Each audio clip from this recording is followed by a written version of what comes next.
Yang Muhammad Batu Gajah. Terima kasih ya, Datuk Pengerusi. Saya ingin rujuk kepada fasa 7 ya.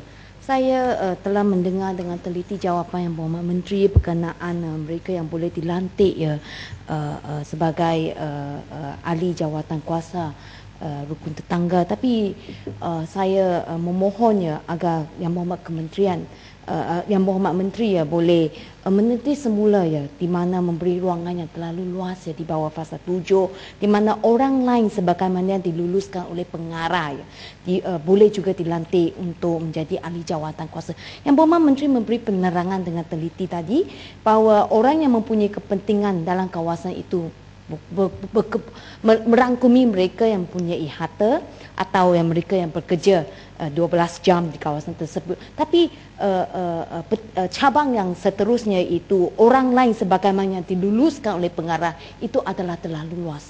Dan saya membangkitkan perkara ini semula sebab ini memang kebimbangannya ahli jawatan kuasa rukun tetangga yang sedia ada. Walaupun undang-undang ini baru dibentangkan semalam ya, saya mempunyai kesempatan untuk merujuk ya perkara ini kepada ahli jawatan kuasa yang sedia ada ya, di mana mereka sebelum ini telah benar berlaku Datuk Pengerusi, di mana timbul salah faham atau perasaan tidak puas hati apabila seseorang bukan menetap di sana lagi boleh menjadi anggota ahli jawatan kuasa. Jadi dan dalam undang-undang ini fasa 7 membenarkan pula orang lain sebagaimana yang diluluskan oleh pengarah. Saya rasa terlalu luas ya pelantikan ini ya. Jadi haraplah keutamaan harus diberi kepada penduduk yang sedang menetap di kawasan tersebut. Dan fasa seterusnya fasa 24. Saya rasa yang Berhormat Menteri perlu meneliti semula di mana fasa 24 membenarkan apabila memperuntukkan di mana anggota skim rondaan sukarela akan dibekalkan satu kad pengenalan. Peraturan sedia ada juga memperuntukkan sedemikian ya. Tetapi ia hanya perlu dikemukakan apabila diminta oleh pihak atau individu di mana yang sedang diperiksa oleh anggota skim rondaan sukarela. Saya rasa adalah baik ya apabila anggota ini menjalankan pemeriksaan pengawalan ya di kawasannya, dia boleh menunjukkan kad itu, kad pengenalan dirinya sendiri dengan serta-merta apabila mau memeriksa, sebelum mau memeriksa seseorang yang mungkin disyaiki akan menjejaskan keselamatan kawasan tersebut, dan bukan apabila diminta ya. Ini boleh juga memberi satu jaminan keselamatan kepada seseorang yang sedang akan diperiksa oleh anggota skim rondaan sukarela ini. Sebab kita tahu Datuk Pengerusi, sekarang ramai orang yang juga suka menyamar ya. Jadi adalah baik anggota skim rondaan sukarela mengemukakan kad sendiri walaupun tidak diminta. Tapi itu adalah tindakan yang pertama patut dilakukan. Tunjuk saya adalah anggota skim, sekarang saya mensyaiki dan saya mau memeriksa atau apa-apa tindakan seterusnya yang mau diambil. Dan fasa 25 saya menunggu ya Datuk Pengerusi. Saya rasa fasa 25 yang Berhormat Menteri harus menerangkan ya sejauh mana kuasa seorang anggota skim rondaan sukarela ini. Sebab sebelum ini tadi saya kata saya ada membaca peraturan sebelum ini mereka boleh seolah-olah mempunyai kuasa seorang polis ya, di mana mempunyai kewajipan atau immunity sebagai seorang pegawai polis. Batu Gajah buat apa tanya, you memang tahu ini perkara. Sudah orang lama parlimen, you tahulah, tak payah tanya lah. Maaf ya, dalam rang undang-undang ini tidak diperuntukkannya. Saya hanya jalankan tanggungjawab saya yang Berhormat Sri Gading ya. Rang undang-undang ini tidak memperuntukkannya. Jadi haruslah diperterangkan sejauh mana kuasa diberi kepada anggota skim rondaan ini ya. Sebab sebelum ni ada kata pangkat mata-mata, tapi dalam rang undang-undang tidak diperuntukkan sedemikian. Dan yang Berhormat Kota Melaka juga ada bangkitkan latihan peralatan yang disediakan selain walkie-talkie lah, saya ada baca buku yang dibekalkan lah. Apakah lagi peralatan diberi untuk agar mereka merasa selamat ya apabila menjalankan skim menjadi anggota skim rondaan sukarela. Dan akhirnya tak apa, saya tinggalkan untuk biar masa untuk Yang Berhormat Teluk Intan. Terima kasih. Yang Berhormat Teluk Intan. Terima kasih Datuk Pengerusi. Saya ingin merujuk kepada pasal 7 3 B. Dikata dia seorang bankrupt, tidak layak duduk di jawatan kuasa. Pasal 7, Tan Sri Menteri, pasal 7 berbanding dengan pasal 17, keanggotaan skim rondaan sukarela. Saya tidak nampak di pasal 17 mana-mana yang dikatakan seorang bankrupt tidak boleh mengambil bahagian ataupun jadi anggota di SRS. Tetapi tadi Menteri mengatakan seorang peronda tidak layak jika dia seorang bankrupt. Di manakah di rang undang-undang ini, di mana-mana pasal yang mengatakan keanggotaan di SRS itu jika bankrupt tidak boleh? Saya tidak nampak. Teluk Intan, di bawah Akta Registrar of Society 66, you buat you bankrupt nak pegang jawatan sukarela pun tak boleh. Apa lagi ini? Itu saya tak ada masalah. Bankrupt jawatan okey. Sebab tu Teluk Intan ni, Sri Gading, Datuk Menteri ini Teluk Intan dia orang pandai saja bertanya adalah. Sri Gading, jangan salah faham saya. Dalam jawatan kuasa saya faham tak boleh jadi bankrupt, tapi peronda pun tak boleh. Tadi Menteri kata mana boleh. Orang nak buat rondaan pun tak boleh, takkanlah bankrupt. Jadi saya minta penjelasan. Minta penjelasan Yang Berhormat Teluk Intan ya. Boleh minta penjelasannya sedikit ya. Pasal 7 tadi saya tertinggal ya. Saya rasa Yang Berhormat Teluk Intan mungkin kita boleh bagi Yang Berhormat Menteri ya. Boleh.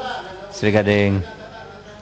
Saya rasa Sri Gading sudah letih. Mungkin kalau Sri Gading mau balik boleh balik. Tapi pihak kami sini masih mau menjalankan tanggungjawab kami dengan baik ya. Jadi Yang Berhormat Teluk Intan, apakah Yang Berhormat Teluk Intan juga mempunyai kerisauan ya berkenaan pasal 7 ya, di mana tadi Yang Berhormat Menteri ada jelaskan lantikan adalah pemimpin masyarakat. Apakah Yang Berhormat juga ingin tahu apakah Yang Berhormat Menteri boleh bagi jaminan ya tidak ada penyalahgunaan kuasa ini dan melantik ahli-ahli Barisan Nasional dengan menggunakan label mereka adalah pemimpin masyarakat ya untuk memimpin jawatan kuasa ini ya dan menjadi satu platform untuk Barisan Nasional menjalankan aktiviti-aktiviti mereka. Ini boleh bagi apa jaminannya? Mungkin Yang Berhormat Menteri boleh berjelaskan ya. Terima kasih Yang Berhormat Teluk Intan. Ya, mungkin Menteri boleh memberi penjelasan. Untuk saya rasa orang bankrupt lebih kita boleh percaya dari Barisan Nasional. Datuk, saya rasa Sri Gading boleh pergi minum sekejap lah. Kurang waras lah ini tulis. Jadi soalan saya ini serius.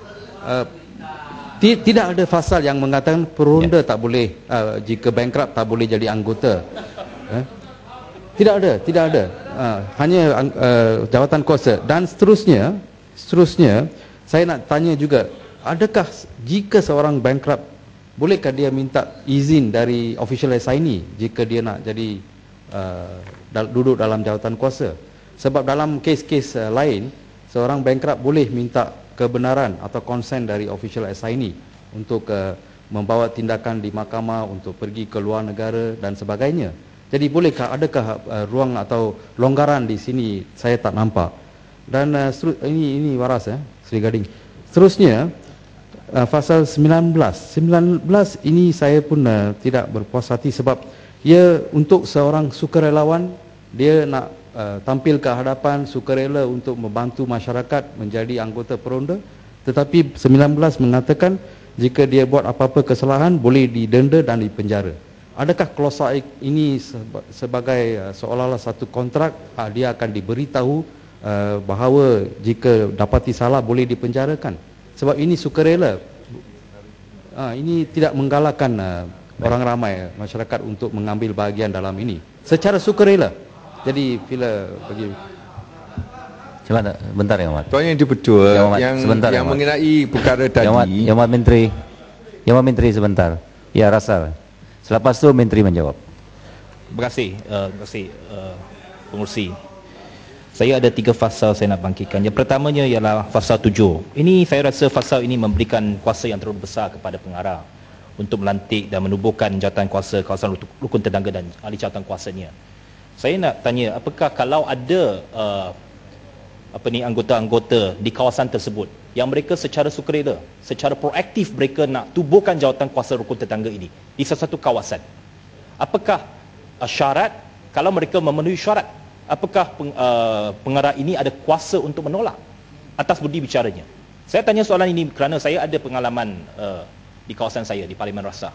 Beberapa tahun lepas, di satu kawasan perumahan di kawasan Parlimen saya, ada sekumpulan penduduk datang ke pejabat saya meminta pertolongan saya untuk supaya mereka menubuhkan jawatan kuasa rukun tetangga di kawasan perumahan itu. Saya membantu mereka, membawa mereka berjumpa dengan pengarah negeri, Jabatan Perpaduan. Tetapi selepas perjumpaan itu, berbulan-bulan sampai setahun, rukun tetangga itu tidak ditubuhkan. Lepas tu, selepas beberapa bulan, ada pegawai daripada Jabatan Perpaduan Negeri Sembilan beritahu kepada anggota ataupun AJK Pro Tem ini. Dia kata, mengapa anda mencari ahli parlimen pembangkang? Itulah sebabnya ditunda. Jadi kalau rukun tetangga ni, ini kata tahu pun. Ini objektifnya untuk perpaduan. Kalau cakap begitu, maksudnya ini adalah alat politik kepada Barisan Nasional. Sepatutnya rukun tetangga ini ialah untuk kita menyemai perpaduan. Biarlah dia ahli pembangkang ke, penyokong pembangkang ke, penyokong kerajaan. Kalau dia ada minat, dia ada inisiatif untuk menubuhkan arti di kawasan itu, sepatutnya pengarah memberikan kerjasama yang sepenuhnya. Jadi saya rasa ini budi bicara terlalu besar kepada pihak pengarah untuk menolak ataupun menubuhkan sesuatu arti. Sepatutnya syarat-syarat untuk menubuhkan arti itu diperjelaskan dengan sejelas-jelasnya. Kalau mana-mana jawatan kuasa yang mereka telah memenuhi syarat itu dan mereka nak menubuhkan arti, sepatutnya pengarah tidak ada kuasa, tidak ada budi bicara untuk menolak. Itu sepatutnya. Kerana arti ini kita nak tubuhkan untuk mencapai perpaduan, untuk menyamai perpaduan di antara anggota masyarakat. Jangan dijadikan alat politik oleh Barisan Nasional untuk sebagai ejen Barisan Nasional di kawasan itu, sebagai cawangan Barisan Nasional. Boleh saya mencelah? Boleh. Saya nak bagi tahu yang berhormat, di kawasan saya, kawasan yang memang saya kalah, arti tak ada masalah untuk ditubuhkan. Itu sebabnya saya katakan, ini saya dengar cerita ini sebenarnya sudah 2 tahun yang lepas, tahun yang lepas pun yang berhormat bawa dalam parlimen ini. Dan kita tanya, kalau pegawai itu berkata begitu, salah. Kita berkata salah. Tapi kalau setakat yang berhormat mengatakan ada jawapan daripada pegawai begitu, hanya sebagai, saya tidak mengatakan YB yang berhormat berbohong, tapi saya kira perlu ada substantive reason. Kalau betul, saya kira menteri akan bagi. Di kawasan saya yang memang confirm toto hitam pembangkang, tak ada masalah arti yang berhormat, untuk pengetahuan yang berhormat.